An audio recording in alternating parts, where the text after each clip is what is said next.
윤석열 정부는 어제 국무회의에서 기어이 경찰 장악 시행령을 의결했습니다.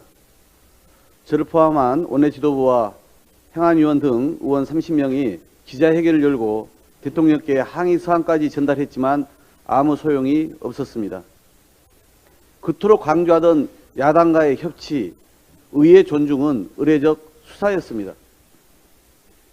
경찰은 조직 규모가 방대하고 대민 집행 업무 위주라서 내무부의 보조기관으로 하기에는 부적당하다. 경찰은 내무부 장관의 직접적인 지휘하에 있어 선거 등의 영향력을 행사할 소지가 있다. 1989년 행정계획위원회의 권고 문건이 보도되었습니다. 그 결과 정부조직법 개정이 이루어져 내무부 장관 업무에서 치안이 삭제되었고 이듬해 경찰청이 독립되었습니다. 그런데 30여 년의 세월이 지난 지금 다시 장관의 직접적인 지휘하에 경찰을 두겠다는 시대의 역행을 목도하고 있습니다. 집권 여당과 행안부 장관은 틈만 나면 이전 정부의 청와대 민정수석실이 밀실에서 해오던 것을 폐지하고 이제 행안부 경찰국이 대신한 것이라고 주장합니다. 이는 전형적인 아니면 말고식의 무책임한 선동에 불과합니다. 기존 대통령 비서실 내 민정수석실은 대통령의 인사권 대상인 경찰 고위직에 대해서만 검증하는 업무만 수행한 것이지 경찰의 일반 업무나 내부 인사에 관여한 곳이 아니었습니다. 대통령의 고유 인사권은 당연히 대통령 비서실이 보좌해서 수행하는 것이지 법률에 의거하지 않는 한 다른 일반 부처가 수용할 수 없는 것입니다.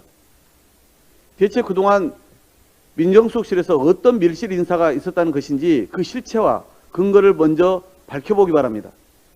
윤석열 정부는 민정수석실 해체를 이유로 이제 경찰 고위직뿐만 아니라 총경급 인사까지 거머쥐었습니다. 경찰국 신설을 위해 헌법과 법률을 위반하면서 국민 반대에도 무도하게 밀어붙이는 정부라면 경찰을 장악하고 통제하기는 식은 죽 먹기로 보입니다.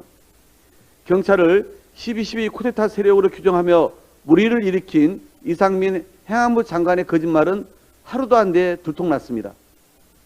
국회 대정부 질문에서는 경찰 수사 지휘권 행사할 생각 없다고 했지만 기자회견에서는 국민적 관심사가 높은 사건의 경우 지휘권을 행사하겠다고 답했습니다.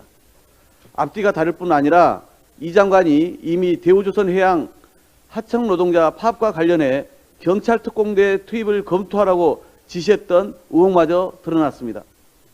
그런데 윤석열 대통령은 사태를 수습하기는커녕 전국 경찰들의 반대를 국가 기강문란으로 규정하며 갈등만 더 키우고 있습니다. 경찰국 반대 입법 청원 참여 인원이 하루 만에 20만 명을 돌파했습니다. 여론조사를 봐도 사태가 이 지경까지 오기 전에 이미 국민 다수는 경찰국 신설을 반대했습니다. 대통령, 총리, 장관은 존엄한 국민의 뜻을 과연 티끌만큼이라도 받아들일 의지가 있다면 이렇게 무도할 리가 없습니다. 수사 독립성이 침해당한다. 외청으로서 독립성이 중요하다.